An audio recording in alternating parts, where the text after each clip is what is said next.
بسم اللہ الرحمن الرحیم۔ ناظرین محترم، اس کائنات میں پیش آنے والا ہر چھوٹا اور بڑا واقعہ اللہ رب العزت کے حکم اور منشا کے مطابق ہوتا ہے۔ اس کے حکم کے بغیر کوئی بھی کام نہیں ہوتا۔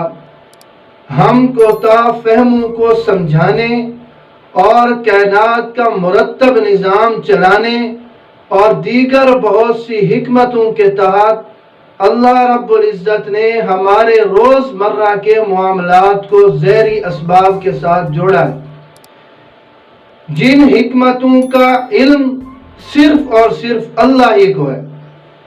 روٹی بھوک مٹاتی ہے، پانی پیاس بجھاتا ہے، آگ حرارت کا سامان مہیا کرتی ہے وغیرہ۔ ان تمام اسباب کے پیچھے حقیقی اور مؤثر ذات اللہ رب العزت کی ہے، جو اس تمام نظام کو چلا رہی ہے۔ کسی ظاہری سبب یا شے کا اس نظام کو چلانے اور اس پر اثر انداز ہونے میں بذات خود کوئی دخل نہیں ہے۔ ستارے، سیارے، ہاتھوں کی لکیریں، ان کا انسانی زندگی کے بنانے یا بگاڑنے میں کوئی اثر نہیں ہے۔ اسی طرح مخصوص پتھر یا مخصوص اعداد بھی انسانی زندگی پر اثر انداز نہیں ہوتے۔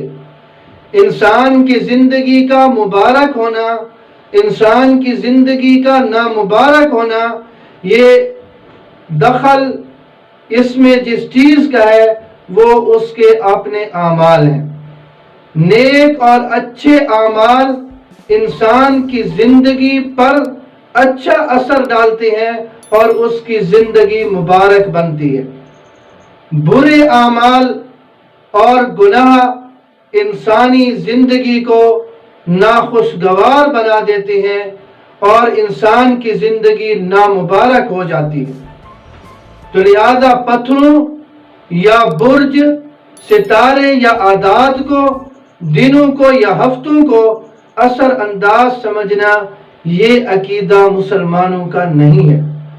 حضرت عمر رضی اللہ تعالیٰ عنہ کا واقعہ مشہور ہے کہ حضرت عمر رضی اللہ تعالیٰ عنہ نے حجر اسود کو بوسہ دیتے ہوئے یہ فرمایا تھا کہ میں جانتا ہوں کہ تو نہ نفع دے سکتا ہے نہ نقصان دے سکتا ہے، لیکن میں تیرا بوسہ اس لیے لے رہا ہوں کہ میں نے اپنے آقا نبی کریم رؤوف الرحیم حضرت محمد مصطفیٰ احمد مجتبیٰ صلی اللہ علیہ وسلم کو دیکھا ہے کہ اس نے آپ کا بوسہ لیا ہے۔ اب اس واقعے سے ہمیں کیا معلوم ہوتا ہے؟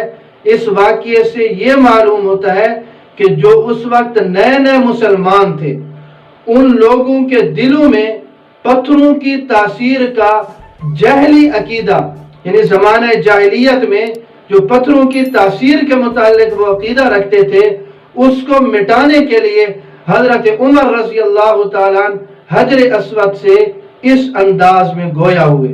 تو لہذا برج کا، ستاروں کا، دنوں کا، ہفتوں کا انسان کی زندگی کو بنانے، بگاڑنے، سنوارنے یا برباد کرنے میں کوئی تعلق نہیں ہے۔